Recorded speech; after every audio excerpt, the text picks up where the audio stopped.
Hello students, welcome to on class maths with Bhavani sir. आज हम करने वाले हैं class 10th maths chapter 5 arithmetic progression का एक्सरसाइज 5.3 के रिमेनिंग क्वेश्चंस। तो इससे प्रीवियस वीडियोस में हम क्वेश्चन नंबर 6 तक अपनी वीडियोस में अपलोड कर चुके हैं। आई होप आपने उन वीडियोस को वॉच कर लिया होगा और अब आपके लिए हम लेके आ रहे हैं आज नई वीडियो, जहां हम स्टार्ट करेंगे क्वेश्चन नंबर 7 से। तो क्वेश्चन नंबर 7 को पढ़ते हैं और करते हैं इसका सॉल्यूशन किस तरीके से किया जाएगा। और आपको मैं पहले ही बता चुका हूं कि इन एक्सरसाइज में, ये जो एक्सरसाइज चल रही है 5.3, यहाँ से आपके एग्ज़ाम में, बोर्ड एग्ज़ाम में क्वेश्चन हमेशा पूछे जाते हैं। तो ध्यान से बिना स्किप किए आप आराम से वीडियोस को देखें और कहीं पर भी आपको अगर कोई प्रॉब्लम आती है तो आप कमेंट बॉक्स में ज़रूर लिखें। सो क्वेश्चन नंबर 7 है हमारे पास students, find the sum of first two 22 terms of an AP. आपको क्या करना है, किसी एपी के फर्स्ट 22 टर्म्स का सम कैलकुलेट करना है इन विच डी इक्वल टू 7। आपको दिया हुआ है कि वहाँ पर जो कॉमन डिफरेंस है डी इक्वल टू 7 है एंड 22 हमारे पास जो टर्म है उसकी वैल्यू है 149। तो सबसे पहले मैंने आपसे पहले भी कहा हुआ है कि एपी में सबसे पहले आपको ये चेक करना है कि आपके सामने दिया क्या क्या है, आपको गिवन क्या है, वो चीज़ आप सबसे पहले लिख लीजिए। तो सबसे पहले अगर मैं यहाँ पर देखूँ तो हमारे पास है डी की वैल्यू, हमारे पास है वैल्यू ऑफ डी हमारे पास है 7, वैल्यू ऑफ डी हमारे पास है 7। ओके, अब हमारे पास नंबर ऑफ टर्म्स भी दे रखे हैं। नंबर ऑफ टर्म्स में हमारे पास है n equal to number of terms कितने हैं 22, क्योंकि उसने फर्स्ट 22 टर्म्स का ही सम की बात करी है। इट मीन्स हमारे पास n की इक्वल टू हो जाएगी 22। और हमारे पास ये भी है कि 22 वाला जो टर्म है उसकी वैल्यू भी हमारे पास है, तो इसको हम बोलते हैं a22। an है हमारे पास, इसको हम an से डिनोट करते थे, और n हमारे पास कितना है 22। तो a22 की जो वैल्यू है वो हमारे पास 149 दी हुई है। ओके, इट मीन्स ये हो जाएगा कि अगर मैं आपसे ये कह रहा है सम कैलकुलेट करिए, तो सम के लिए आपके पास एक फॉर्मूला है एस एन इक्वल टू, जितने भी टर्म्स का आपको सम कैलकुलेट करना है उसका फॉर्मूला है n/2 a प्लस एल। और ये एल क्या होता है, ये लास्ट टर्म होता है 149 जो हमें दिया हुआ है। अब इस पूरे वाले इक्वेशन में आप देखेंगे इस फॉर्मूले में हमारे पास सारी वैल्यू गिवन है, बट हमारे पास ये जो ए की वैल्यू है, ए की वैल्यू हमारे पास नहीं है। तो इस ए की वैल्यू को हम सबसे पहले कैलकुलेट करेंगे, देन इस फॉर्मूले में रखेंगे और हमारा आंसर हमारे सामने आ जाएगा। तो ए की वैल्यू कैलकुलेट करने के लिए आप सबसे पहले ए एन का फॉर्मूला लगाइए। तो ए एन इक्वल टू हमारे पास होता है a plus n minus 1 d. Okay, अब ये a n means A22, n की वैल्यू है 22, ए हमारे पास पता नहीं है, और ये एन की वैल्यू है 22 माइनस 1, और डी कितना दिया हुआ है 7 दिया हुआ है। A22 की वैल्यू हमारे पास है 149, ये हो जाएगा ए प्लस, इसको माइनस करेंगे हो जाएगा 21 मल्टीप्लाई बाई 7, और 149 is equal to a plus 7, और ये हो गया हमारा पास इतना। और ए की वैल्यू हमारे पास इजीली आ गई है 149 माइनस 147 दिस इक्वल टू 2। तो वैल्यू ऑफ ए हमारे पास आ गई है 2। ठीक है, ए की वैल्यू हमारे पास आ गई है 2। तो जिस तरीके से हमने अपना टारगेट सेट किया था कि हमें इससे आपका आंसर निकालना है, तो यहाँ पर हमें ए की वैल्यू गिवन नहीं थी, ये हमने निकाल ली है। तो सीधी सी बात हो गई। अब इस फॉर्मूले में आप क्या रखिए, एन की वैल्यू पे 22 रखिए। अब हमारे पास एन भी पता है, ए भी पता है और एल भी पता है, तो ये हो जाएगा S22 इक्वल टू n/2 22/2। ए अभी अभी हमने 2 कैलकुलेट किया है और एल हमारे पास 149। तो ये हो जाएगा आपके पास 11 मल्टीप्लाई 151 दिस इक्वल टू 1661। तो S22 मीन्स फर्स्ट 22 टर्म्स का जो सम है स्टूडेंट्स, वो हमारे पास निकल के आ चुका है 1661। ये हो जाएगा हमारा रिक्वायर्ड आंसर। आई होप आपको ये क्वेश्चन इजीली समझ में आ गया होगा। तो सबसे पहले आप ये समझ लीजिए कि क्वेश्चन में आपको दिया क्या है, गिवन क्या है, उनको निकालिए। उसके बाद किस तरीके से हमने किस फॉर्मूले की ओर अप्रोच करना है उसको देखिए। उसके बाद जो आपको नहीं, यहाँ पर फॉर्मूले में जो वैल्यू आपके पास नहीं है उस वैल्यू को निकालिए उन वैल्यू से जो आपको गिवन है। तो ईजिली आपका क्वेश्चन कभी भी गलत नहीं होगा और आसानी से आप इसमें अच्छे नंबर गेन कर लेंगे। तो चलते हैं अपने एक्सरसाइज के नेक्स्ट क्वेश्चन, क्वेश्चन नंबर 8 पे। सो स्टूडेंट करते हैं क्वेश्चन नंबर 8 को। देखिए क्वेश्चन नंबर 8 में क्या कहा है। क्वेश्चन नंबर 8 में आपके सामने कहा है कि find the sum of the first 51 terms. देखो एन की इक्वल टू, जैसे आपको फर्स्ट टर्म बोला है कितने भी टर्म्स का आपको सम निकालना है, तो वो दे रखा है, तो एन की वैल्यू आपके पास गिवन है। Of n A P whose second and third terms are 14 and 18 respectively. तो एक बात तो कंफर्म है कि आपको n की वैल्यू कितनी दी हुई है, 51 दी है स्टूडेंट्स। फिर सेकेंड टर्म आपको दिया है तो सेकेंड टर्म को क्या लिखते हैं, a2 लिखते हैं, ठीक है। ये आपको दिया है 14 और थर्ड टर्म भी आपको दिया हुआ है, यह है 18।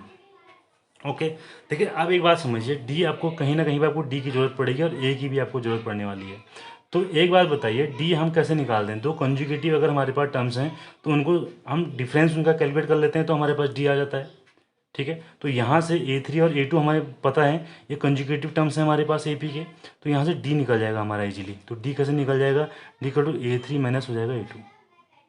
तो A3 की वैल्यू हमारे पास कितनी है 18 एंड A2 की वैल्यू हमारे पास है 14, तो ये हो जाएगा 4। तो D की वैल्यू हमने निकाल दी है 4।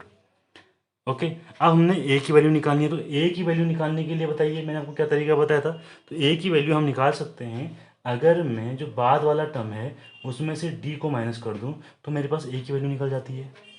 हमने पढ़ा था कि पहला AP होता है A, फिर होता है A प्लस D, ठीक है। अगर हमें ये निकालना है तो D इसमें माइनस कर देंगे, तो D अगर माइनस करते हैं तो हमारे पास क्या आएगा, A2 हमारे पास है 14 माइनस D हमने निकाला है 4, तो आएगा 10। तो A की वैल्यू भी हमारे पास आ गई है 10। अब हमारे पास सारी वैल्यू आ चुकी हैं, अब हमें केवल क्या लगाना है, यहाँ पे सम का फॉर्मूला लगाना है। तो सम का फॉर्मूला हमारे पास होता है SN is equal to n/2 2a plus n-1 multiply by D। Okay, तो n की जगह आ जाएगा 51 एंड 51/2 आएगा 2 multiply a, the value of a equal to 10 plus n equal to 51 minus 1 multiply by d is equal to 4। तो ये आ जाएगा students 51/2 20 plus 200, ये आ जाएगा 51/2 मल्टीप्लाई 220, इसे हम यहाँ कैंसिल आउट कर लेंगे 110, और इसे आप मल्टीप्लाई करेंगे तो ये आपकी वैल्यू आ जाएगी 5610। तो 51 टर्म्स का जो सम हमारे पास आ गया वो आ गया 5610।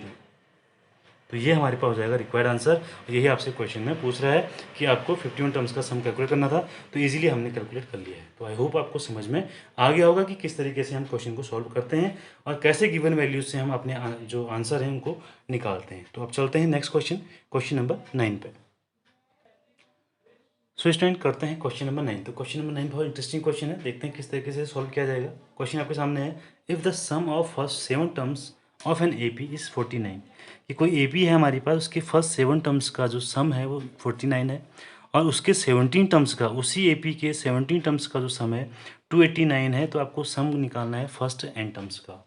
तो किस तरीके से क्वेश्चन को किया जाएगा, सबसे पहले 7 टर्म्स का आपको सम दिया हुआ है, तो आप इसे सॉल्व करेंगे। तो यहाँ पर हमें पता है कि S7 में 7 टर्म्स का जो सम है वो 49 है, ठीक है। और n हमारे पास 7 है, तो सीधा सा फॉर्मूला यहाँ लगाएंगे। सम का फॉर्मूला हमारे पास है SN equal to n/2 2a plus n-1 d, इस तरीके से। तो n/2 हमारे पास है 7/2, a की वैल्यू नहीं गिवन है तो सीधा ऐसे लिख लीजिए। n की वैल्यू हमारे पास 7 है, तो 7 - 1 हो जाएगा 6, और ये हमारे पास d, और इसकी वैल्यू आपके सामने दी हुई है 49। थोड़ा सा इसको सॉल्व करेंगे तो हो जाएगा 2a plus 6d is equal to 49। 2 पर चल जाएगा मल्टीप्लाई में और 7 आ जाएगा डिवाइड में, तो 7 7 जा हो जाएगा। ये हो जाएगा हमारे पास 2a plus 6d is equal to 14। 2 से पूरी इक्वेशन को आप डिवाइड कर लीजिए तो हो जाएगा a plus 3d is equal to 7। तो ये स्टूडेंट्स हमारे पास आ गई है equation number first. Okay, equation first हमारे सामने आ चुकी है। इसी तरीके से आपको क्वेश्चन में दिया हुआ है कि 17 टर्म्स का सम है 289, तो इसके लिए भी हम लिखेंगे।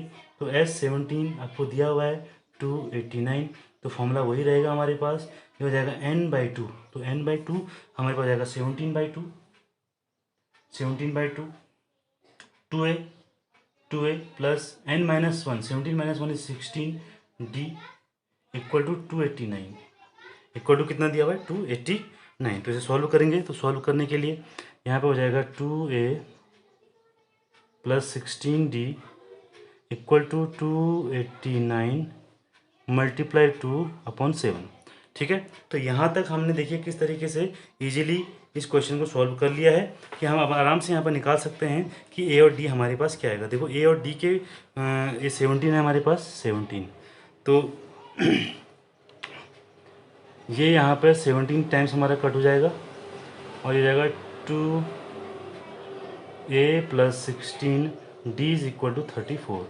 तो स्टूडेंट्स इसको और हम थोड़ा सा इजी कर सकते हैं, 2 से डिवाइड करके, तो हो जाएगा a + 8d इक्वल टू हो जाएगा हमारे पास 17। ओके, ये हमारे पास इक्वेशन आ गई है। अब ये इक्वेशन यहाँ पर लिख लिए। अब दो इक्वेशन को सॉल्व करना तो सभी को आता है ना। लीनियर इक्वेशन है हमारे पास, तो इसको सॉल्व करते हैं तो सब्ट्रैक्ट करना पड़ेगा। सब्ट्रैक्ट करके ये कैंसिल हो जाएगा हमारे पास और ये हो जाएगा 5d इज इक्वल टू हो जाएगा हमारे पास 10 and the value of d हमारे पास आ जाएगी 2। देखिए वैल्यू d की वैल्यू तक हम पहुंच चुके हैं। d की वैल्यू हमारे पास आ गई है 2। अब d से हमने a की वैल्यू निकालनी है, तो फर्स्ट इक्वेशन में इसकी वैल्यू पुट कर लीजिए। तो हम d इक्वल टू रखेंगे इक्वेशन फर्स्ट में, तो a + 3 × d इज 2 7, तो a + 6 equal to 7 and a equal to हमारे पास आ गया 1।